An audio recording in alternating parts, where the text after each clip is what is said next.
এটা মা শীতলা ঠাকুর ইয়ে না সরস্বতী না সে মনসা সে পাশে হচ্ছে মা না আমার না লোকের বোন বাসছে দূর হাঁস রয়েছে সেটা গাধা সেটা গাধা গাধা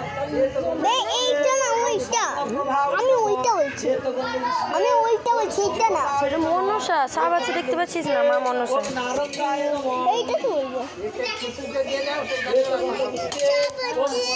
হ্যাঁ